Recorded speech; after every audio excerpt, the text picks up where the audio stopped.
សួស្តីបងប្អូនប្រិយមិត្តទាំងអស់គ្នាខ្ញុំបាទដាណេហើយថ្ងៃនេះយើងជួបគ្នាម្ដងទៀតហើយនៅក្នុង Channel ភូមិខ្មោចហើយភាគនេះយើងđangមកដល់ភាគទី86ហើយដោយរឿងរ៉ាវរបស់យើងនៅក្នុងថ្ងៃនេះគឺជាបទពិសោធន៍ដ៏រន្ធត់មួយពីបងប្រុសម្នាក់ឈ្មោះថាបងជេកឈ្មោះគាត់ជេកប៉ុន្តែគាត់មិនមែនជាប្រុសមិនប្រុសស្រីមិនស្រីអីណាគាត់ប្រុសធម្មតាទេ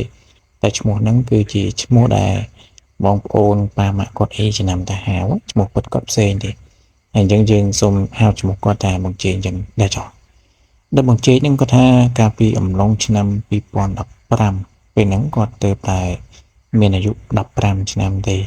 ហើយគាត់ថាមកដល់ថ្ងៃមួយក៏ស្រាប់តែម៉ាក់របស់គាត់ហ្នឹងបបួលគាត់ឲ្យទៅមើលគ្រូទាយជាមួយគាត់ដោយម៉ាក់របស់បងជេកហ្នឹងគាត់ចូលចិត្តណារឿងគ្រូទាយរឿងអបិយជំនឿអីផ្សេងៗហ្នឹងប៉ុន្តែខុសពីបងជេកគាត់អត់សូវចូលចិត្តទេអត់ជឿទេគាត់ដូចថាអត់មានចំណូលអីសោះហ្មងអារឿងចឹងភាសារឿងទុទេហ្នឹងគាត់មិនជឿទេ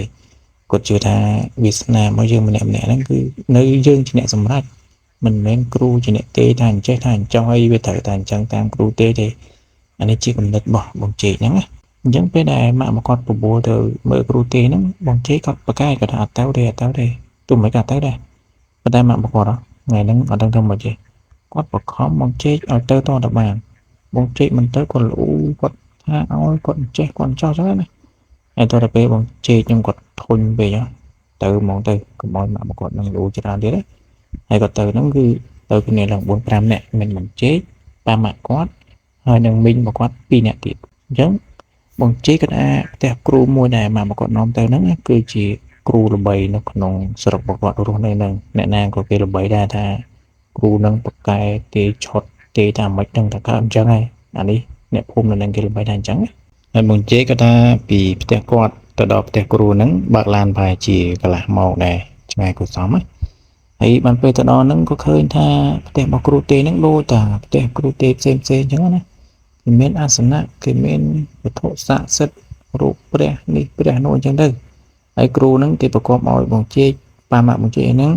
ទៅសាពះវត្ថុស័ក្តិសិទ្ធិរបស់គាត់សិនហើយចាំអង្គុយទេនៅតាមក្រោយអញ្ចឹងពេលដែលទៅសាពះហើយហ្នឹងក៏ម៉ាក់បងជេកហ្នឹងគាត់ស្ម័គ្រចិត្តទៅទូទេមុនគេហើយគ្រូហ្នឹងក៏ចាប់ផ្ដើមទេថាម៉ាក់បងជេកហ្នឹងគឺជាមនុស្សបែបនេះចិត្តអញ្ចេះចិត្តអញ្ចោះចិត្តល្អចិត្តអាក្រក់អញ្ចឹងណាហើយខាងមុខទៀតនេះប្រហែលខែប្រហែលថ្ងៃខាងមុខទៀតហ្នឹងនឹងកើតរឿងនេះកើតរឿងនោះគាត់ចិត្តតែទេចិត្តថាដូចថាគាត់នឹងអាចមើលឃើញពីអនាគតអញ្ចឹងណាហើយបងជេកខ្ញុំគាត់គ្មានជឿគ្មានអីទេគាត់ធន់ចង្អល់ហ្នឹងប៉ុន្តែចេះតែអង្គុយលេងធ្វើធម្មតាទៅគាត់អត់បញ្ចេញអារម្មណ៍ឲ្យដឹងណាហើយលុះពេលដែលម៉ាក់បងជេកទេហើយ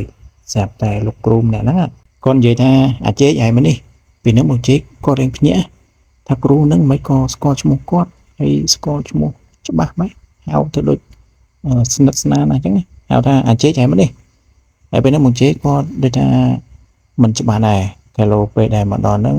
ឬម៉ាក់របស់គាត់ហៅឬមួយក៏ឬមីងរបស់គាត់ហៅអាចប្រហែលជាលោកគ្រូហ្នឹងគាត់ថាតាមមីងថាតាមពូរបស់បងជេកអញ្ចឹងទៅមិនដែលថាមិនដែលស្គាល់គ្នាសោះមកដឹងឈ្មោះយើងហ្នឹងមែនទេអញ្ចឹងបងជេកគាត់ក៏ដើរទៅរកគ្រូហ្នឹងទៅហើយលោកគ្រូហ្នឹងគាត់សុំថ្ងៃខែឆ្នាំកំណើតបងជេកសិនទោះថាកើតថ្ងៃណាខែណាឆ្នាំណាហើយបានបងជេកគាត់ប្រាប់តាមហ្នឹងទៅប្រាប់ថ្ងៃខែឆ្នាំកំណើតពិតអត់កុហកទេអញ្ចឹងក្រោយពេលដែលគ្រូហ្នឹងគាត់បានថ្ងៃខែឆ្នាំកំណើតបងជេកហើយគាត់គុណគូមើលមកទៅគឺបានគាត់ប្រាប់បងជេកថាក្នុងឆ្នាំហ្នឹងប្រហែលជាមួយខែខាងមុខទៀតហ្នឹងគឺបងជេកនឹងមានគ្រោះហ្នឹងតាក់ទងទៅនឹងម៉ូតូបើបងជេកគាត់ជិះពីម៉ូតូបានក្នុងរយៈពេលមួយខែហ្នឹងបងជេកនឹងរួចខ្លួនដែរប៉ុន្តែបើជិះមិនរួចទេបងជេកដឹងថាទៅធ្ងន់ហ្មងជាមួយម៉ូតូប៉ុន្តែគាត់បញ្ជាក់ថាគ្រោះមួយហ្នឹងវាមិនដល់ថ្នាក់ស្លាប់ទេគាត់ថាអាចរបួសធ្ងន់ឬមួយក៏របួសស្រាលអីចឹងទៅអញ្ចឹងបើចង់សុខកុំទៅប៉ះពាល់ម៉ូតូក្នុងរយៈពេលមួយខែហ្នឹងហើយបងជេកគាត់ថាពេលហ្នឹងវាចិត្តចូលឆ្នាំផងហើយហាមយើងមិនឲ្យជិះម៉ូតូអញ្ចឹងវាពិបាកក្មេង4 5 10បងប្អូនហ្នឹងហើយបើអត់បានដើរលេងដូចអត់បានហូបបាយអញ្ចឹងណាសាប់រសល់នៅអសុកទេខ្ញុំធ្លាប់ក្មេងដែរខ្ញុំដឹងអញ្ចឹងបងជេកគាត់ចិត្តតែបាទសិនទៅណាប៉ុន្តែម៉ាក់ឯងនឹងប៉ាបងជេកនេះគាត់ជឿណាស់ហើយគាត់ដល់លឺគ្រូទេអញ្ចឹងគាត់ហាមទៅតែឯងអត់មានឲ្យជិះម៉ូតូណាដាច់ខែហ្នឹងមិនឲ្យជិះដូចជា ទៅប្រើតាណាប្រើតាណីគាត់សុខចិត្តទៅខ្លួនឯងអញ្ចឹងមកជេក៏ថាបន្ទាប់ពីគាត់ទាយគ្រូហើយហ្នឹងក៏ចាប់ផ្ដើមរៀបទំនើបហើយគ្រូហ្នឹងគេមិនមែនថាឲ្យប្រមាណតាមទឹកចិត្តទេណាគាត់ប្រកបយើងទៀតឲ្យម្នាក់ 10000 បងជេទាយហ្នឹង 10000 ម៉ាក់របស់គាត់ហ្នឹង 10000 ប៉ារបស់គាត់ 10000 នេះទៅវិញមកគាត់2នាក់ទៀតម្នាក់ 10000 ម្នាក់ 10000 គឺអញ្ចឹងអត់មានថាឲ្យប្រមាណក៏បានទេអញ្ចឹងត្រូវពេលដែលចេញមកពីប្រទេសគ្រូទាយហ្នឹងប៉ាម៉ាក់មកជេហ្នឹងក៏ធ្វើតាមគ្រូទេហ្មងអត់មានឲ្យមកជេតាណាទៅណីទេមួយថ្ងៃឲ្យនៅតែផ្ទះហើយបើថាជិះឡានជិះអាហ្នឹងឲ្យទៅប៉ុន្តែបើសិនជាជិះម៉ូតូគាត់ហាមដាច់ខាតព្រោះថាគាត់មានកូនប្រុសតែមួយនឹងផងហើយបើកូននឹងមិនមកទៅគាត់មិនពិបាកមែនទេហើយគ្មានឪពុកម្ដាយណាដែលថាមិនស្រឡាញ់កូនទេទោះកូនមាន2មាន3ក៏ដោយក៏នៅតែស្រឡាញ់ដែរអញ្ចឹងមកជេគាត់ថាគាត់នៅតែផ្ទះទេប្រហែលថ្ងៃហ្នឹងរត់អត់សុខណាសូម្បីតែទៅរៀនហ្នឹងក៏អត់បានទៅដែរសុខចិត្តខាតរៀនណាបងប្អូនគិតមើលថាប៉ាម៉ាក់របស់គាត់ហ្នឹងជឿដល់កម្រិតណាប៉ុន្តែយើងមិនមែនថាជប់រហូតណាមែនទេតែមួយខែហ្នឹងអញ្ចឹងយ៉ាងច្រើនធ្លាក់ប្រឡងប្រចាំខែមួយមុខពីរមុខអីណាហើយណាមួយពេលហ្នឹងវាជិតចូលឆ្នាំផងគេว่าក៏ផងណាអញ្ចឹងបងជេគាត់ថារហូតមកដល់ថ្ងៃចូលឆ្នាំខ្មែរយើងហ្នឹងក៏មិត្តភក្តិមកគាត់អីហ្នឹងមកបបួលទៅលេងវត្តនេះវត្តនោះប៉ាតមកសាវគប់ទឹកតាមភាសាក្មេងៗហើយកាលពីអំឡុងឆ្នាំ2015ហ្នឹងគឺសប្បាយណាស់តាមវត្តតាមអីហ្នឹងមិនដល់ឥឡូវទេតាមវត្តអត់សូវមានមនុស្សទេគេទៅលេងតាមសាលាតាមអីណានោះអញ្ចឹងមកជិះគាត់ថាមិត្តភក្តិមកគាត់ហ្នឹងមកបបួលហើយគាត់ចង់ទៅណាប៉ុន្តែប៉ាម៉ាក់មកគាត់ហាមទៀតហាមដាច់ខាតអញ្ចឹងក៏បានត្រឹមតែហាមមាត់សង្កត់ចិត្តអត់ទៅទេអង្គុយមើលគេដើរលេងសប្បាយហ្នឹងរហូតដល់ចាប់3ថ្ងៃហ្នឹងក៏បងជេគាត់ថាដល់ថ្ងៃទី4ក៏ប៉ាមកគាត់ហ្នឹងអាណិតបងជេពេកគាត់យកឡានអាប្រភេទឡាន pick up ណាដឹកបងជេដើរលេងទៅនេះទៅនោះអញ្ចឹងទៅអាពេលចូលឆ្នាំអត់ដឹកគ្នាដើរទេចូលឆ្នាំហើយមិនដឹកដើរទៅញ៉ាំនេះញ៉ាំនោះអញ្ចឹងទៅតែបងជេគាត់ថាវាគ្មានសុបាយគ្មានអីទេក្មេងចង់ដើរលេងជាមួយនឹងមិត្តភក្តិគេមិនចង់ដើរលេងជាមួយនឹងប៉ាម៉ាក់ទេអញ្ចឹងអាថ្ងៃដែលបងជេដើរលេងជាមួយនឹងប៉ាម៉ាក់គាត់ជិះឡានហ្នឹងក៏អត់មានបញ្ហាដែរសុខសប្បាយធម្មតាហើយដល់ទៅពេលចូលឆ្នាំហើយបានប្រហែលថ្ងៃពេលហ្នឹងក៏ឪពុកម្ដាយរបស់បងជេហ្នឹងគាត់ទៅការបងប្អូននៅឯស្រុកផ្សេងទៅដេកពីយប់អញ្ចឹងបងជេគាត់នៅចាំផ្ទះតែម្នាក់ឯងទេប៉ុន្តែក៏គ្មានអីគួរខ្លាចដែរផ្ទះមកគាត់ហ្នឹងមិនមែនថានៅដាច់ស្រយាលពីគេពីឯងទេមានផ្ទះអ្នកជិតខាងនៅក្បែរហ្នឹងចម្ងាយ4ដល់20ម៉ែត្រល្មមតែមកស្រែកហៅគ្នាលឺហ្នឹងណាហើយណាមួយនៅផ្ទះមានភ្លើងមិនអីប្រើបើភ្លើងមើលអីភ្លឺទៅអញ្ចឹងធម្មតាគាត់ដេកយប់ដំបូងហ្នឹងអត់មានបញ្ហាអីទេប៉ុន្តែមកដល់ស្អែកឡើងនេះគាត់ក៏មានអារម្មណ៍ថាដូចអត់សុខចង់ដើរលេងណាមួយទៀតថ្ងៃចូលឆ្នាំហ្នឹងអត់បានដើរផងហើយឥឡូវហ្នឹងប៉ាម៉ាក់គាត់អត់នៅទៀតអញ្ចឹងបងជេគាត់ធំមិនបានកូនគាត់ទាញម៉ូតូជិះដើរលេងហ្មងខានដើរលេងចេញពីផ្ទះប្រហែលថ្ងៃហើយគាត់ក៏ជិះទៅហៅមិត្តភក្តិគាត់2នាក់ទៀតដែលជាមិត្តភក្តិរៀនជាមួយគ្នាហ្នឹងមិត្តភក្តិពីរហ្នឹងមានឈ្មោះថាអារ៉េតហើយនិងអារ៉ាត់អញ្ចឹងបងជេគាត់ថាចង់បបួលមិត្តភក្តិ2នាក់ហ្នឹងជិះម៉ូតូដើរលេងម្ដងទៅលេងទឹកបន្លាយនៅក្បែរភូមិអញ្ចឹងណាហើយពេលហ្នឹងមិត្តភក្តិ2នាក់ហ្នឹងក៏សួរបងជេដែរថាចុះឯងប៉ាម៉ាក់ឯងហាមមិនឲ្យជិះម៉ូតូជិះអីក្នុងរយៈពេល1ខែហ្នឹងឥឡូវមិនទាន់ដាច់ខែហ្នឹងប៉ុន្តែបងជេគាត់ថាវាគ្មានអីទេអញវាមិនសូវជឿប៉ុណ្ណឹងហើយណាមួយពេលប៉ាម៉ាក់អញនៅហ្នឹងអញចេះតែស្ដាប់តាមគាត់ទៅកុំឲ្យអត់ជេឥឡូវហ្នឹងគាត់អត់នៅទេអញ្ចឹងបងជេគាត់ថាមិត្តភក្តិពីរហ្នឹងក៏ព្រមទៅដើរលេងជាមួយគាត់ជិះម៉ូតូទៅលេងទឹកបន្លាយអញ្ចឹងទៅក្មេងៗចូលចិត្តណារឿងលេងទឹកហក់អីហ្នឹងអញ្ចឹងបងជេគាត់ថាពេលដែលជិះម៉ូតូទៅដល់បន្លាយហ្នឹងគាត់ជប់ម៉ូតូទុកក្បែរមាត់បន្លាយហ្នឹងទៅហើយចុះហែលទឹកលេងសប្បាយប៉ុន្តែអំឡុងពេលដែលបងជេគាត់ហែលទឹកលេងជាមួយមិត្តភក្តិមកគាត់ហ្នឹងស្រាប់តែបងជេគាត់ឃើញថាពោះឡើងប៉ុណ្ណានៃសម្បល់ឡើងខ្មៅហើយបើកពពែទេណាប៉ុន្តែបងជេគាត់អត់ចេះមើលសម្គាល់ពោះទេមិនដឹងថាពោះវែកកបីវែកអានាមឬមួយក៏ពោះផលិតពោះអីអត់ដឹងទេប៉ុន្តែបើពោះផលិតហើយជាវាមិនចេះបើកវែកទេមែនទេអាចជាពោះពឺហើយបងជេគាត់ថាពោះហ្នឹងដំបងឡើយវាមិនដល់មាត់បន្លាយហ្នឹងប៉ុន្តែវាបានតែបន្តិចទេពោះហ្នឹងវាចូលមកក្នុងទឹកហ្មងហើយពេលហ្នឹងបងជេគាត់ឃើញមុនគេ គាត់ចែកប្រាប់មិត្តភក្តិគាត់អារ៉េតឯណារត់ថាពុះគាត់ចែកប្រាប់យ៉ាងហើយបានគាត់ស្ទុះស្វេស្វាឡើងមកលើខ្នងផ្លាយហើយមិត្តភក្តិពីរនាក់ហ្នឹងក៏ស្ទុះឡើងមកតាមក្រោយដែរមកហើយពេលហ្នឹងបងជេគាត់ថាឲ្យអាពីរនាក់ហ្នឹងថាឯងគិតតែពីលេងទឹកអត់មានមើលខេងមើលខាងអីអានេះសំណាងល្អឲ្យអញចេះមើលឃើញតន់ចាំអញមើលមិនឃើញដែរមិនលេងទឹកជាមួយពូហើយមិន vivo ពេលហ្នឹងក៏និយាយគ្នាលេងពីមួយម៉ាត់ទៅបានបងជេហ្នឹងគាត់ប្របួនមិត្តភក្តិរបស់គាត់ពីរនាក់ទៀតហ្នឹងថាទៅរកស៊ីបុកលហុងម្ដងស៊ីបុកលហុងពូតែកូនអញ្ចឹងណាដែលស្អីគេលុកនៅតាមតូបក្បែរផ្លូវហ្នឹងអញ្ចឹងអាពីរនាក់ហ្នឹងវាថាឥឡូវឲ្យទៅមុនទៅវាឡាយដាផ្លាស់កអាផ្លៃហើយយើងទៅស៊ីបុកលហុងទាំងខ្លួនសើមជោគអញ្ចឹងក៏វាមិនការដែរមែនទេអញ្ចឹងអាបងជេហ្នឹងគាត់ផ្លាស់កអាផ្លៃហើយវាមុនគេដូចថាគាត់ផ្លាស់អញ្ចឹងគាត់អត់ចង់ចាំអាមិត្តភក្តិគាត់ហ្នឹងទេគាត់បើកម៉ូតូទៅរ៉ែលេងអញ្ចឹងទៅកាលវាស្លៀកកអាឲ្យពេលណាវាបើកម៉ូតូអញ្ចឹងអូហើយខ្ញុំភ្លេចបញ្ជាក់គ្នាគាត់3នាក់ហ្នឹងជិះម៉ូតូ2គ្រឿងអាបងជេហ្នឹងគាត់ជិះម៉ូតូ1គ្រឿងតែឯងហើយអារ៉េត2នាក់រត់ហ្នឹងជិះម៉ូតូ1គ្រឿងទៀតហើយបងជេហ្នឹងគាត់បើកម៉ូតូបដាគាត់មើលកញ្ចក់បដាថាអាមិត្តភក្តិគាត់2នាក់ហ្នឹងវាមកដល់ណាដល់ណីហើយប៉ុន្តែគាត់មើលទៅមិត្តភក្តិរបស់គាត់ហ្នឹងអត់ដឹងថានៅណាទេប្រហែលជាពួកគេអាឡ័យតែរវល់ធ្វើស្អីអាកន្លែងផ្លាស់កៅអៅហ្នឹងទៅបានបងជេគាត់ជិះម៉ូតូដល់ណាណីហើយអត់តាន់ឃើញមិត្តភក្តិរបស់គាត់ហ្នឹងជិះម៉ូតូមកតាមទៀតប៉ុន្តែក៏បានត្រឹមតែជិះរ៉ែលេងអញ្ចឹងណាអត់ចង់ឈប់ទេហើយlúcពេលដែលបងជេគាត់ជិះម៉ូតូរៀងបានឆ្ងាយគួរសមពេលហ្នឹងជិតដល់កន្លែងដែលទៅញ៉ាំពងទាកូនអីហ្នឹងហើយគាត់ក៏ទៅឈប់ចាំមិត្តភក្តិរបស់គាត់នៅក្បែររោងអ្នកតាមួយនៅជិតផ្លូវគាត់ឈប់ចាំឲ្យបើកភ្លើងសញ្ញោចោលនៅគេហ្នឹងទៅដោយសារតែពេលហ្នឹងវាប្លុកណាម៉ោង5ជាងម៉ោង7 6ហ្នឹងអញ្ចឹងគាត់ថាអំឡុងពេលដែលគាត់កំពុងតែឈរចាំមិត្តភក្តិក្បែររោងអ្នកតាហ្នឹងគាត់ថាមានអារម្មណ៍ដូចមានមនុស្សកំពុងតែឈរមើលគាត់បងប្អូនយកអារម្មណ៍ហ្នឹងឯងដូចតែយើងកំពុងតែឈរស្រាប់តែគេស្រឡឹងមុខយើងអារម្មណ៍យើងហ្នឹងវាដឹងភ្លាមមកពេលហ្នឹងបងជេគាត់ថា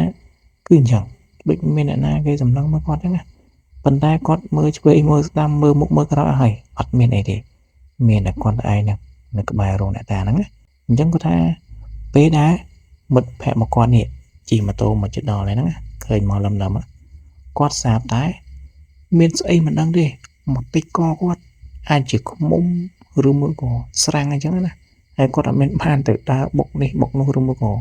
ទៅអង្គើមេឈើមិនអីទេសុកអាសัตว์ហ្នឹងវាហោះមកតិចកបងជែកហ្នឹងហ្មង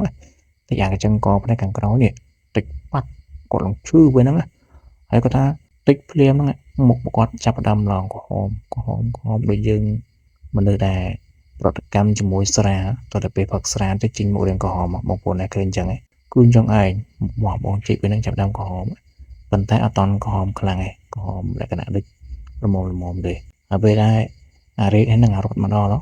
បានមកជិះគាត់ប្រាប់ថាមើលនេះមិនដឹងស្អីទេមកតិចកអញមិញហ្នឹងឈឺដល់ហើយមើលទីមើលឃើញអត់ហើយបានពេលហ្នឹងមិត្តភក្តិរបស់គាត់បើក៏អាមើលទៅឃើញថាមានតនិចជាប់នឹងក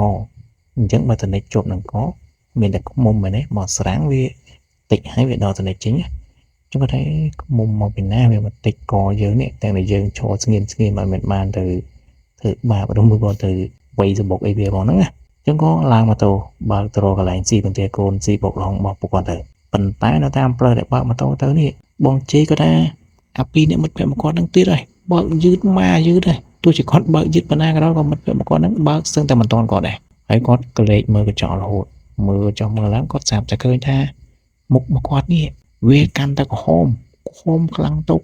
ដល់ថ្នាក់ដូចយើងយកស្អីពណ៌ក្រហមមកលាបពេញមុខចឹងពេលហ្នឹងហើយបងជេចពេលហ្នឹងគាត់ឡើងចង់ភ័យដែរហើយគាត់ក៏ប្រាប់ថាឲ្យមិត្តភក្តិមកគាត់ហ្នឹងជិះមកឲ្យតាន់មកគាត់ប្អន់ឲ្យគាត់បកដែរហើយអញ្ចឹងហើយពេលដែលមិត្តភក្តិមកគាត់ជិះមកដល់ហ្នឹងគាត់ប្រាប់ថាមើលមុខឯងក្រហមដល់ណាមិនម៉ាយនេះពេលហ្នឹងទាំងបងជេទាំងមិត្តភក្តិមកគាត់ហ្នឹងឡើងភ័យមិនវាក្រហមធម្មតាដូចមុនទៀតទេណាអញ្ចឹងដោយសារតែភ័យពេកបានបងជេខ្ញុំគាត់ជិះទៅឈប់មុខផ្ទះអ្នកភូមិម្នាក់ហើយប្រាប់គេថាឲ្យជួយផងក្មេងភ័យមិនដឹងថាធ្វើមិនក៏រមនេះចាឲ្យជួយប៉ុន្តែអ្នកភូមិពេលដែលចេញមកឃើញបងជេហើយនេះគេសាប់តែដោតចូលទៅក្នុងផ្ទះវិញហ្មងអត់មានសួរថាអូនឯងកើតអីហើយធ្វើអីមកពីណាមិនមុខអញ្ចឹងអត់ទេណាឃើញបងជេហើយធ្វើមុខភ័យបន្តមកដោតចូលក្នុងផ្ទះបាត់ហើយដល់ពេលបងជេរកគេជួយគេผมជួយចឹងក៏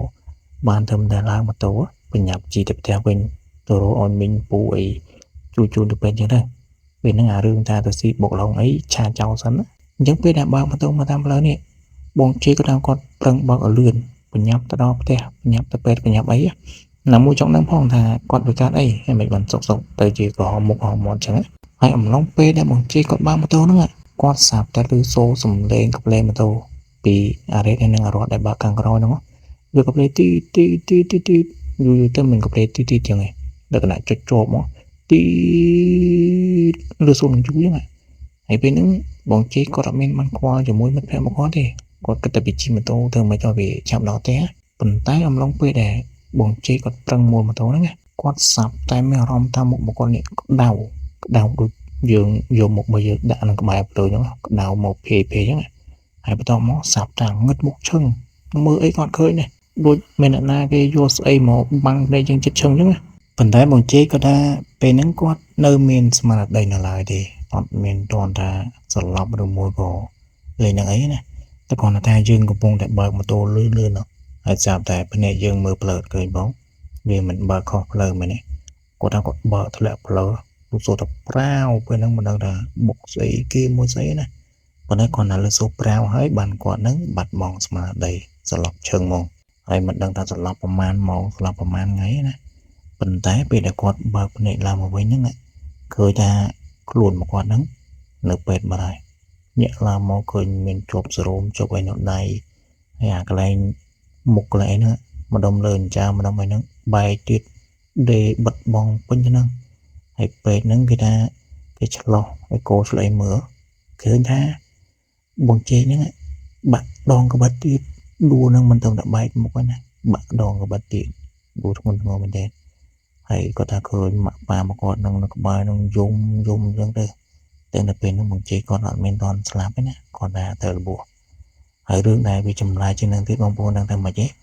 គឺអារ៉េតហើយនឹងអារ៉ាត់ថ្ងៃហ្នឹងពួកគាត់ទាំងពីរហ្នឹងមិនជិះតាមបងជេមែនទេជិះខាងក្រោយបងជេហ្នឹងណាដោយបងរ៉េតហើយនឹងបងរ៉ាត់ហ្នឹងគាត់ថាឃើញមានមនុស្សស្រីម្នាក់ជិះនៅពីក្រោយអាបងជេហ្នឹងចឹងមកគាត់ក៏ភ្លេទីឲ្យឈប់ហ្នឹងគាត់ថាមិនដឹងមនុស្សស្រីហ្នឹងមកពីណាទេសុកមកជិះក្រោយបងជេដូចថាបងរ៉េតនិងបងរ៉ាត់គាត់ភ្លេចខ្លួនក្លែកមើលទៅណាតែបន្តិចទេស្រាប់តែក្លែកមើលម៉ូតូរបស់បងជេវិញឃើញថាបងជេជិះពីរនាក់មានមនុស្សស្រីមកពីណាក៏មិនដឹងដែរស្លៀកពាក់ខ្មៅទាំងខោទាំងអាវជិះនៅពីក្រោយអាបងជេហ្នឹងណាហើយពេលដែលបងរ៉េតហើយនិងបងរ៉ាត់គាត់ក៏ភ្លេទីចឹងម្នាក់ស្រីហ្នឹងគេដឹងខ្លួនគេងាកមកមើលមុខបងរ៉េតហើយនិងបងរ៉ាត់បន្ទាប់មកគេលើកដៃច្អល់មួយលើកច្អល់ឡើងលើបន្ទាប់មកគេយកអាដៃច្អល់ហ្នឹងមកដាក់នៅក្នុងមាត់លក្ខណៈថាគេធ្វើសញ្ញាឲ្យយើងនឹងស្ងាត់ដែរកុំឲ្យលោឡាកុំឲ្យចុចកប្លេញញ៉ៃធ្វើមិនដឹងមកលឺទៅគេចង់មានតែអញ្ចឹងណាហើយបងរ៉េតនិងបងរ៉ាត់នេះគាត់ថាឃើញម្នាក់ស្រីហ្នឹងងាកមុខមកឲ្យធ្វើដៃឲ្យយើងស្ងាត់ហើយបន្ទាប់មកម្នាក់ស្រីហ្នឹងគេក៏យកដៃបាំងភ្នែកបោកបងជេហ្មងហើយពេលហ្នឹងបានបងជេហ្នឹងគាត់ជិះធ្លាក់ផ្លូវហ្នឹងហើយដល់ពេលហ្នឹងបងជេគាត់មិនថាអូអញ្ចឹងទេអីបានគាត់ថាជិះម៉ូតូស្រាប់តែងឹតមុខឈឹងអាងឹតមុខហ្នឹងគឺមានខ្មោចស្រីយកដៃមកបាំងភ្នែកគ្នាជិះនឹងគ្នាមើលប្រឡងមិនឃើញហើយបានទៅដួលបាក់ដងក្បិតបែកមុខបែកមាត់អញ្ចឹងទៅណាហើយពេលជួបគ្រោះថ្នាក់ហើយអញ្ចឹងបានបងជេហ្នឹងគាត់នឹកឃើញទៅដល់ពាក្យគ្រូទេតែទេថាបងជេហ្នឹងនឹងមានគ្រោះថ្នាក់នៅក្នុងខែហ្នឹងគ្រោះថ្នាក់ជាមួយនឹងម៉ូតូទៀតច្បាស់ផងហ្នឹងទៀតណាអញ្ចឹងមិនទាន់ដាច់ខែហ្នឹងផងស្រាប់តែអាបងជេហ្នឹងគាត់ល្មើសហ៊ានទៅជិះម៉ូតូជិះអីដើរលេងចុងក្រោយក៏ត្រូវគ្រោះថ្នាក់ដោយគ្រូទេមែនគេឈុតមែនទេគ្រូហ្នឹងហើយថងមកដល់ចំណុចហ្នឹងខ្ញុំនឹកឃើញរឿងរបស់ខ្ញុំដែរកាលពីឆ្នាំ2016នេះក្រោយបងជេមួយឆ្នាំហ្នឹងពេលហ្នឹងខ្ញុំនៅរៀនភាសាកូរ៉េទៅទេឲ្យគ្រូទេថាឆ្នាំហ្នឹងប្រឡងជួបអត់អីអត់ចឹងណាគ្រូគាត់ទេថាខ្ញុំនឹងប្រឡងធ្លាក់ដល់ពេលអញ្ចឹងខ្ញុំរៀនដូចអត់សូវជឿដោយសារតែខ្ញុំខំរៀនដែរហើយប្រឡងអីហ្នឹងទាំងប្រឡងសាទាំងអីហ្នឹងគឺប្រឡងបានច្រើនដែរមិនឲ្យខំរៀនចង់ងាប់ចង់រស់ហើយដល់តែពេលទៅឲ្យគ្រូទេថាប្រឡងធ្លាក់អញ្ចឹងខ្ញុំក៏អត់សូវជឿប៉ុន្តែគ្រូហ្នឹងគាត់មិនមែនទេថាប្រឡងធ្លាក់តែមួយមុខទេគាត់ទេថាឆ្នាំហ្នឹងខ្ញុំនឹងជួបគ្រោះមួយបើសិនជាខ្ញុំហ្នឹងមិនទៅរកលោកណាបកាយឲ្យមកស្រោចទឹកទេហើយពេលហ្នឹងខ្ញុំដូចតាមអញ្ចឹងអត់សូវជឿតាំងតែពីគាត់ទេថាប្រឡងធ្លាក់ម្ល៉េះតែតាមតែយើងរៀនបកាយដែរ តែពេលអញ្ចឹងក៏ខ្ញុំចេះតែហីអញ្ចឹងណាអត់មានទៅជឿមានទៅខ្វល់អីទេពីពាក្យសម្ដីរបស់គ្រូហ្នឹងហើយដល់ពេលប្រឡងហើយហ្នឹងក៏ជាប់បានបន្ទុកច្រើនទៀតអញ្ចឹងរឹតតែលេងជឿទៀតហើយមែនទេដោយសារតែគ្រូហ្នឹងពេលដែលយើងប្រឡងធ្លាក់ប៉ុន្តែប្រឡងជាប់បានតែប្រហែលថ្ងៃទេខ្ញុំក៏ទៅជិះម៉ូតូដួលខ្លាំងមែនទែនបែកមុខស្នាមទៅមកដល់ឥឡូវហ្នឹងហើយក្នុងវីដេអូខ្លះខ្ញុំចេញមុខខ្ញុំបងប្អូនមើលទៅឃើញអាកន្លែងក្រោមកតុយភ្នែកនេះស្នាមទៅមកដល់ឥឡូវហើយបាក់ដងកបិតទៀតរឿងគឺស្តៀងអាបងជេកនឹងដែរអញ្ចឹងយើងត្រឡប់មករឿងរ៉ាវបងជេកវិញជេកគាត់ថាក្រោយពេលដែលគាត់ជួបគ្រោះថ្នាក់ហ្នឹងហើយមិនគាត់ជឿលើពាក្យសម្ដីរបស់គ្រូដែលទេហ្នឹងណាពីមុនហ្នឹងគ្មានជឿទេគិតថាទៅឲ្យតែបានកុំឲ្យម៉ាក់បកលូអញ្ចឹង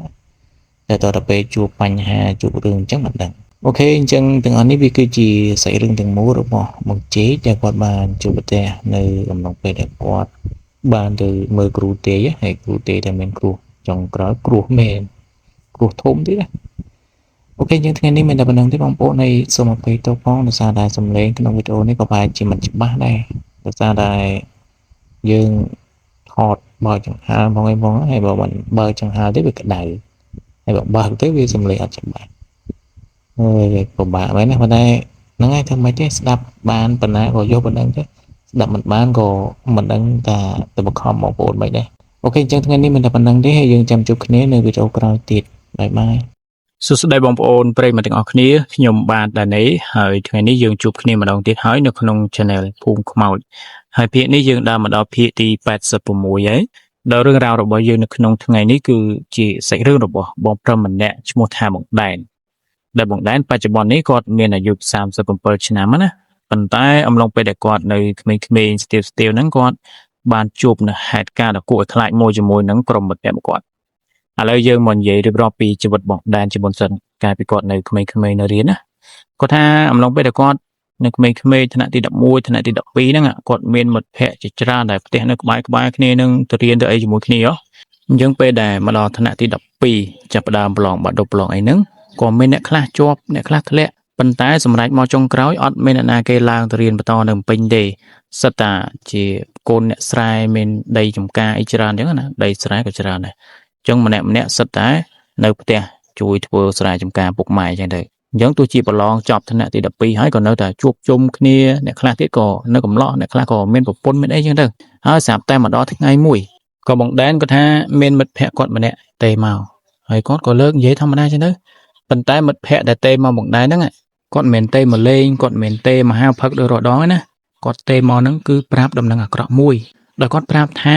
ប្រពន្ធរបស់មិត្តភក្តិគាត់ម្នាក់ទៀតដែលមានឈ្មោះថាបងតារាហ្នឹងគាត់មានប្រពន្ធណាហើយប្រពន្ធបងតារាហ្នឹងគាត់ជួបគ្រោះថ្នាក់ចរាចរណ៍ហើយធ្ងន់មែនទែនពេលដែលប្រពន្ធបងតារាហ្នឹងគាត់ជិះម៉ូតូទៅកន្លែងសាឡនណាទៅធ្វើសក់មិនដឹងធ្វើកញ្ចក់មិនដឹងទេប៉ុន្តែនៅតាមផ្លូវហ្នឹងគាត់ត្រូវបានឡានដឹកស្រូវហ្នឹងគីហើយកិនជើងទាំងសងខាងរបួសធ្ងន់ណាស់ជើងហ្នឹងមិនដឹងថាកាត់ឬមកកំមិចណាហើយឥឡូវហ្នឹងកំពុងតែនៅពេទ្យក្នុងបន្ទប់សង្គ្រោះបន្ទាន់ហើយបងតារាមកអីហ្នឹងគាត់ទៅពេទ្យបាត់ហើយជាប្រពន្ធគាត់ជួបគ្រោះថ្នាក់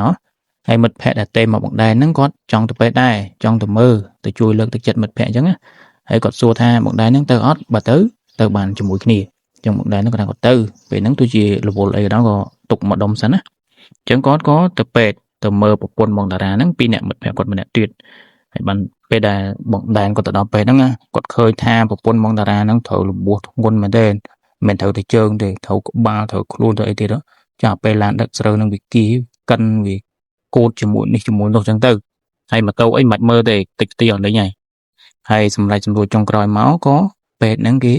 កាត់ជើងសង្សាររបស់បងតារាហ្នឹងចោលហ្មងដោយសារតែវាខ្ទេចឆ្អឹងខ្ទេចសាច់អស់ណាទោះជាព្យាបាលក៏ព្យាបាលមិនកើតដែរហើយក្រោយពេលដែលប្រពន្ធរបស់បងតារាហ្នឹងគាត់ព្យាបាលនៅពេទ្យបានប្រហែលជា3ខែក៏ពេទ្យហ្នឹងគេប្រាប់ថាឥឡូវហ្នឹងអាចទៅសម្រាកនៅផ្ទះបានហើយមិនបាច់ចាំតានៅពេទ្យមិនបាច់ចាំតាដាក់អុកស៊ីសែនទេអាចនៅផ្ទះមើលថែបានណាប៉ុន្តែបញ្ជាក់គាត់មិនមែនថាធូរស្រាលអីខ្លាំងណាស់ទេគាត់អាចមកសម្រាប់នៅផ្ទះបានអញ្ចឹងក៏បងតារាហ្នឹងយកប្រពន្ធគាត់មកមើលថែខ្លួនឯងនៅផ្ទះទៅបានម៉ាក់ប៉ាបងប្អូននេះជួយមើលផងប៉ុន្តែក្រោយពេលដែលបងតារាហ្នឹងគាត់យកប្រពន្ធមកគាត់មកដល់ផ្ទះបានតែមួយខែកន្លះទេប្រពន្ធមកគាត់ហ្នឹងក៏បានស្លាប់ទៅដោយសារតែអាពេលត្រូវរបួសហ្នឹងគាត់មិនមែនត្រូវតែជើងទេណាគាត់ត្រូវកន្លែងណាកន្លែងនេះគឺក្នុងផងអីផង Chẳng rồi về để trình bị pet mà bàn ta chiêng mà khai thế còn slap mà từ hay bong đà ra nè về để một con slap tới con pra tới chiêng mình nước xây mới tiết vì muốn máu bong đà ra chiêng mình nước để ru ri hay cho chất phật si chụp chung cho một pet này phầnท้ายก็ไปได้บางคนมาก็สลับtớiก็ปลายแต่จีมันนึกเซนติคือกดในตะขนมเตียสงอมในตำแหน่งไอ้หยอดเมนที่จูบในหน้าทั้งอ้อให้บังได้เนาะก่อนปรอมbị mật phe คล้ายท่าบองดารานั่งกดกึดเคลยให้สงอมขนมเตียมาไงยังไกลโลไปคล้ายแต่จีจึงมือ depression เล็งจะจองคอจองไอ้วันเหมือนวีโวจังก็ปบัวmật pheเซนติท่าไงนั่งอ่ะจังตื้อปบัวlàบองดารานั่งผักซีหยอดบานสมัยมาดองจีเรียงกระโอเคจีเรียงไอ้จังนะเราแต่นั่งเมียนบ้านมันได้จังtậpผักดำใบเอาวีปยากาวีสบายรีริงแต่ยังก็เอาแต่สังกัดสังกัดโดยมนไปยังพอต่อปีนใหญ่เถอะนี่หายบอกได้นั่งก้อนก็เตะแต่ปรับบองดาราท่าหายไงนั่งมือกับมอนกับเตะเตออันเต็งสระแต่ผักนกเตะหายก็เอาไปสังกัดไปให้มือเตรียมชดกระโอเคเตรียมไอ้พองจำอันเตอจีเรียงหน่อยดาบอยบานสบายจัดมาลองกดปรับบองดาราจังอะให้บองดารานั่งก้อนก่อนเป็นไกลได้ท่าจังเมาก็เมาจังมืออันเตรียมตกเตรียมกับมอนกับเตะเตรียมนี่เตรียมลงจังนะยังเรามองภายชีมองพรามเนี่ยก็บอกได้ให้มันแผ่ปรากฏเส้นที่ได้ในภูมิจมูกนี้นั่งเมียนสไรเมียนโปรพองไอพองนั่งก็น้อมนี้เดือบเตะบองดาราโดยจับดามกุยผักซีเด้อตัวนั่งติงสระติงตะกอติงไอเตอให้ตัวบงไล่กุยพักเนื้อมุกเตะเตะดักตกได้เองกุยจังเดวีสละเมียนจอละกายสระสระจังอะปัญหาพักกันแต่ยูเตอยุบหลังยืนตามสระสระเวียเหมือนเมียนมุกเมียนเมย์โจจานโจแก้วจังนะจังก็จับดามน้อมนี้แต่พักนกนงเตะบอกบองดารามาดองปัจจัยบองดาราก็ถ้าป่วยในจำหนังสั้นให้อันหลังตัวรีบจำไอ้ใบวันเลือกเตะสั้นอันเลือกเตะมันไอ้อัดเสือบันรีบจำอันนี้ให้บางไงอะไรเดเซ่đóปัจจัยบอกได้ในมัดเพปซีที่นั่งถางอะไรเวทีมาเอี้ยเนี่ยเตะเธอไม่ยืนเวเนื้อมันไอ้อัดเสือเมนเนี่ยช่วยรีบจำเวเนี่ยอย่างไงจังหลังตัวจำอันช่วยรีบจำจังตัวตะเปบองดาราขวดมันดำจังมัดเพะจองหลังเต๋อจังก็หลังทั้งออกนี่ให้บันเป้แต่บางทวีลางตัวขนมเตะบอกบองดารานี่มันบอกได้นั่งกดเรียงพิญญาติซาได้นกขนมเตะบอกบองดารานั่งคืออันนี้มันเด่นสุดแต่ละบ่ปลาบอกปนก้อนเมนมาสาวพัดมุกกระซูจองเสาะเมนอาบดับลมเสาะอยู่ร่วมคือละบ่ได้ใส่จะนำดับปลานั่งคือเนื้อเลือเนียบเนื้อเลือกระดามองอัดเมนเนื้อเลือตกเลือตัวไอเดปันท้ายบ่ละบ่บองดาราวิ่งเนื้อเลือตกเนื้อเลือตัวไอธรรมดาคือเรียนนั่งแต่วันบ่ปนก่อเตะก่อเมนโยเดตกนั่นไหนนะสำคัญเวเนอเป็นอย่างเนี้ยมั้งจังก็โยบ่ทั้งนั้นตกตื้อก็เลยน่าเตอดักน้องตู้ก็ดักน้องตู้น่าเตอดักเลยตกก็ดักเลยตกตื้อช่วยคะแนนรีบจำมันเนี่ยจังยังก็ไปได้รีบจำให้ก็จะประดามวิวงผักประดอตีดให้ก็เลยเนี่ยก็ผักนั่งคือนกนงประตบบองดารานั่งมองให้ไปนั่งจับประดามเนี่ยน่าได้เชียงก็โอเคก็เชียงตื้อเนี่ยน่าได้พักก็พักเนี่ยน่าได้จุดซ้ำก็จุดเธอลงจังนะให้ไปนั่งบอกได้ก็ท่าจะเมื่ออันหนึ่งđã ngày mong mà tết màพักแต่ไอ้มาดองมาtết màพักแต่ไอ้มาดองมอละโหดก็มอใหญ่ไปสงัดมอพักต่อไอ้ทนใหญ่เตอเริ่มเตะแต่เนิ่นนั้นในบัดมันไอ้ชอบมาพักแต่ไอ้ก่อนใหญ่เลงพองเป็นพองอ่ะใหญ่จังเอาหมดแผลมากอดอาบองดารานั่งไว้บ้านสบายใจนะให้อาบองดารานั่งก่อนใส่ซาย่ำธรรมดาอย่างไรเป็นใต้บองด้านก็จับอารมณ์มวยคือถ้าบองดารานั่งอ่ะพักกอดมือเนี่ยละกาพักกอดมือเนี่ยละกา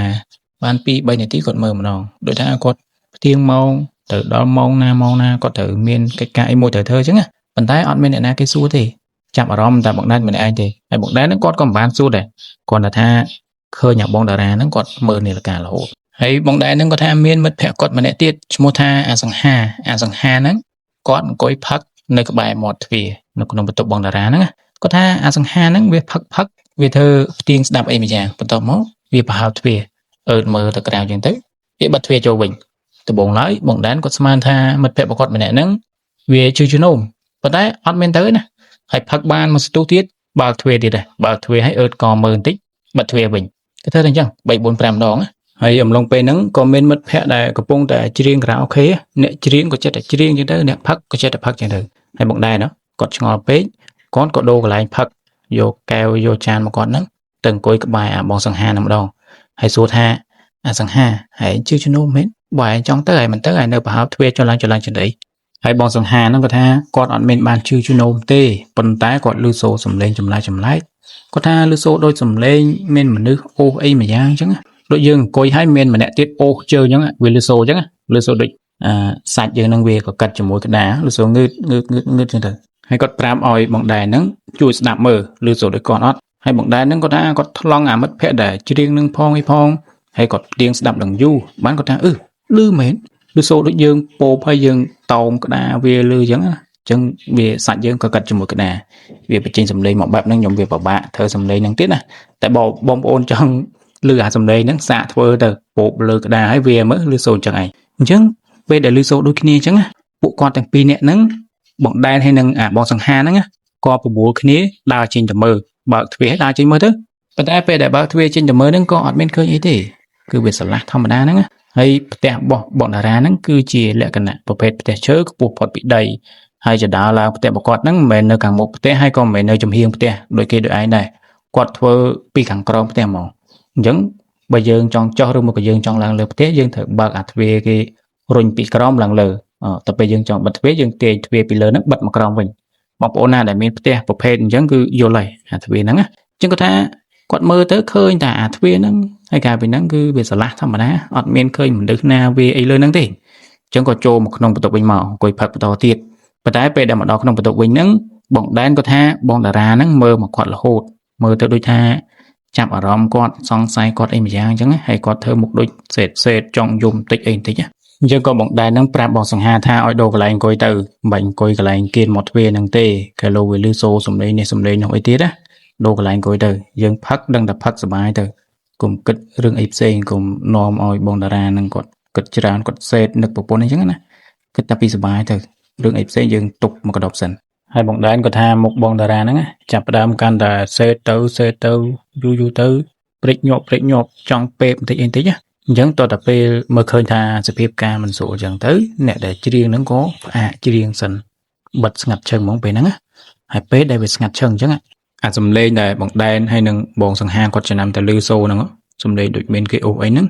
ក៏វាលឺកាន់តែច្បាស់ពេលហ្នឹងមិនមែនលឺតែពីរអ្នកទៀតទេណាលឺទាំងអស់គ្នាពេញមកផ្ទះហ្នឹងហើយបងតារាគាត់សួរថាពួកឯងមានលឺសូរសំឡេងដូចដែលឯងកំពុងតែលឺអត់ហើយពេលហ្នឹងមិត្តភក្តិទាំងអស់គ្នាថាអញលឺហើយពេលហ្នឹងបងប្អូនដឹងថាបងតារាគាត់ធ្វើមិនហីគាត់យំមកយំដោយអាពេលដែលប្រពន្ធរបស់គាត់ទៅតែស្លាប់ទៅយំអញ្ចឹងហើយពេលហ្នឹងមិត្តភក្តិទាំងអស់គ្នាកំពុងតែឆ្ងល់ថ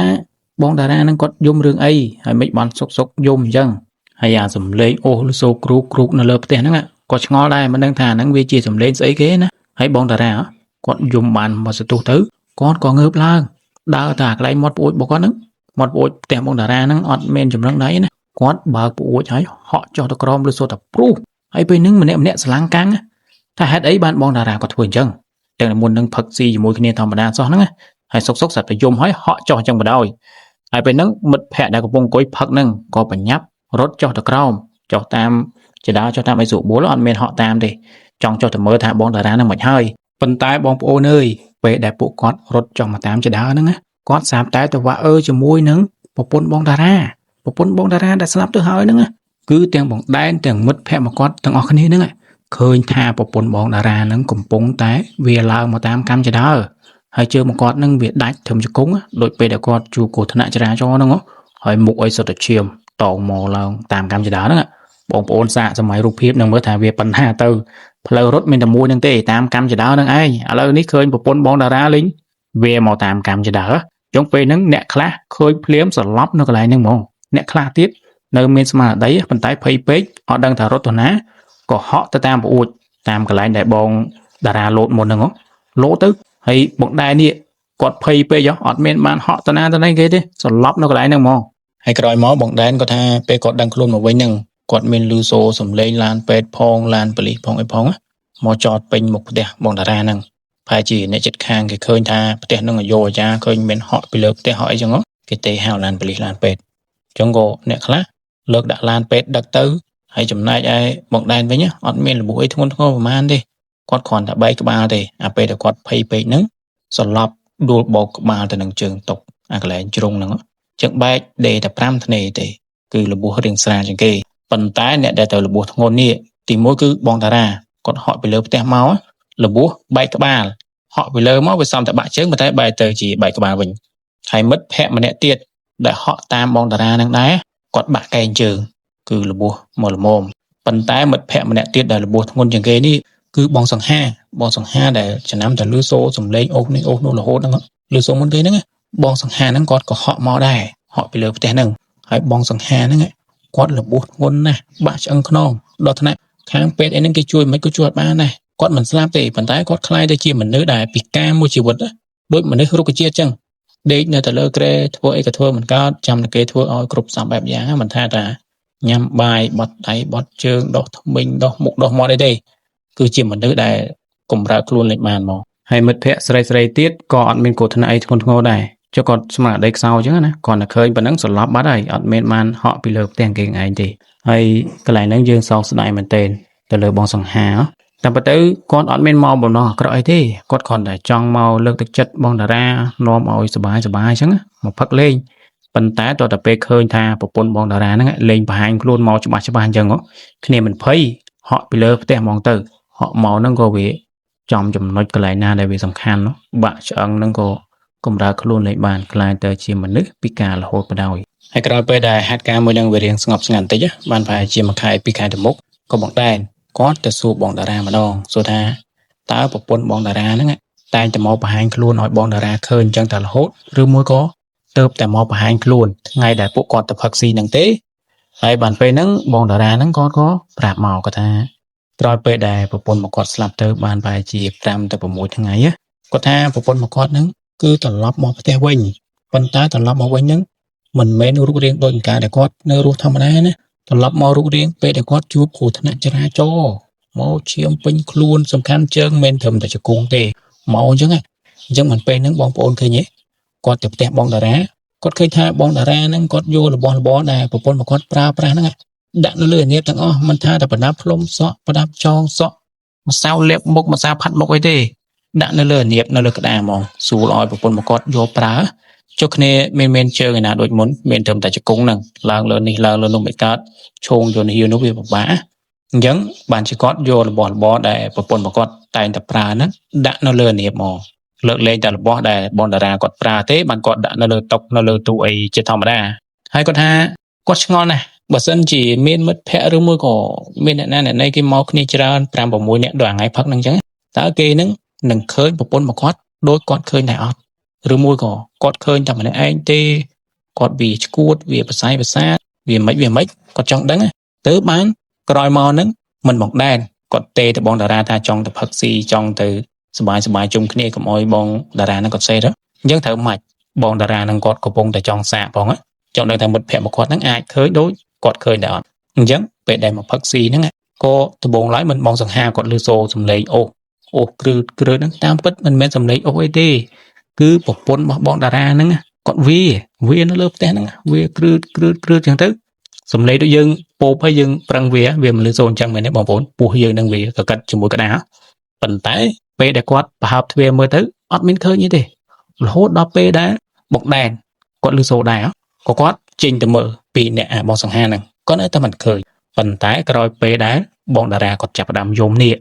មិនគ្រប់គ្នាគេចាប់ផ្ដើមបិទបាសចាប់ផ្ដើមស្ងាត់មែនទេហើយអាពេលស្ងាត់ហ្នឹងបានលឺសូរសំឡេងអូហ្នឹងវាកាន់តែច្បាស់ហើយបងតារាគាត់គិតថាគាត់លឺតែម្នាក់ឯងទេទើបបានគាត់សួរមិត្តភ័ក្តិផ្សេងទៀតថាមានលឺអត់ហើយបានមិត្តភ័ក្តិផ្សេងទៀតហ្នឹងគេថាលឺអាចចំណុចហ្នឹងហើយដែលបងតារាគាត់ពិបាកចិត្តខ្លាំងណាស់គាត់សេតខ្លាំងណាស់ហ្នឹងបានន័យថាគាត់មិនមែនវែងវាន់លឺតែម្នាក់ឯងទេគឺប្រពន្ធរបស់គាត់ហ្នឹងមកមែនមករដងមកទាំងវេទនាគ្នាអត់មានជើងអត់មានអីប្រឹងវាមករកប្តីអីចឹងណាអញ្ចឹងគាត់អាណិតប្រពន្ធរបស់គាត់ពេកគាត់ក៏លោតពីលើផ្ទះរបស់គាត់ហ្នឹងលោតតាមប្រួយហ្នឹងចង់មកសម្លាប់ខ្លួនប៉ុន្តែវាចៃដន្យអីអត់ស្លាប់ទេគ្រាន់តែបែកក្បាលហើយអ្នកដែលត្រូវធ្ងន់នោះគឺបងសង្ហាវិញនេះដែលលោតតាមខ្លាចថាប្រពន្ធបងតារាហ្នឹងមកធ្វើនេះទៅនោះគ្នាខ្លាចលោតតាមបងតារាហ្នឹងក៏បាក់ឆ្អឹងខ្នងពិការអស់មួយជីវិតតែម្ដងទៅហ្នឹងវាគឺជារឿងរ៉ាវទាំងមូលរបស់មកដែនដែលគាត់បានជួបប្រទះក្រោយពេលដែលគាត់ទៅលេងមិត្តភ័ក្តិគាត់ម្នាក់ចង់ទៅលើកទឹកចិត្តចង់ទៅផឹកស៊ីឲ្យគ្នាបាត់សេតផឹកកាត់សេតផឹកសបាយប៉ុន្តែមានសម័យណាទៅបើជាជួបរឿងដ៏នឹកស្មានម្ដងហើយមកដែនហ្នឹងគាត់សំណាងជាងគេគ្រាន់តែរបួសដែលបែកតែក្បាលទេ4-5ធ្នេទេអញ្ចឹងសាច់រឿងមួយនេះបានចប់ហើយ ហើយក្នុងសាច់រឿងមួយនេះក៏មានចំណុចខ្លះដែលយើងគួរតែយកមកគិតយកមកប្រុងប្រយ័ត្នណានៅក្នុងជីវិតប្រចាំថ្ងៃរបស់យើងដោយថងចំណុចដែលប្រពន្ធបងតារាគាត់ជួបគ្រោះថ្នាក់អញ្ចឹងខ្ញុំឃើញភាគច្រើនណាស្រីពិសេសក្មេងៗពេលគាត់ជិះម៉ូតូអីអត់ចូលចិត្តពាក់មុខក្លុបទេហើយម៉ាស់ក៏អត់ចូលចិត្តពាក់ដែរសុកចិត្តពេលដែលជិះវ៉ាឡានឬមួយក៏ជិះកន្លែងណាហើយសុកចិត្តលើកដៃម្ខាងយកមកខ្ទប់ច្រមុះបានន័យថាជិះតែដៃម្ខាងទេហើយជិះលឿនទៀតណាអញ្ចឹងកន្លែងហ្នឹងគួរតែប្រយ័ត្នឲ្យមែនទេជិះដៃតែម្ខាងហើយជិះលឿនទៀតចុះបើយើងកិនដុំថ្មតែប្រប៉ុនក៏ដៃឬមួយក៏បុកតែកូនឆ្កែមួយក៏ដួលដែរហើយមួយទៀតខ្ញុំឃើញថាអ្នកខ្លះទៀតវិញគេពាក់មួកអញ្ចឹងទៅដល់ពេលជិះលឿនទៅគេយកអាដៃម្ខាងគេហ្នឹងយកមកក្តោបមួកចុះបើយើងពាក់មួកក្លុបហ្មងវាមិនហើយអីមែនទេអានេះខ្ញុំគ្រាន់តែនិយាយចោលទេបងប្អូនណាដែលស្ដាប់ក៏ស្ដាប់ទៅមិនស្ដាប់ក៏មិនដឹងថាធ្វើម៉េចដែរណាអូខេអញ្ចឹងថ្ងៃនេះមានតែប៉ុណ្្នឹងទេបងប្អូនហើយត្រង់ចំណុចដែលសំឡេងហ្នឹងប្រហែលជាបងប្អូនស្ដាប់មិនសូវច្បាស់ទេដោយសារតែអញ្ចឹងផ្ទះនៅចិត្តខ្នល់អញ្ចឹងថតទៅវាលឺសូរសលេងឡានសលេងអីរត់កាត់ខ្នល់យើងប្រើកម្មវិធីកាត់បន្ថយសលេងរំខានច្រើនទៅវាក៏កាត់បន្ថយគុណភាពសំឡេងយើងទៅតាមនឹងដែរ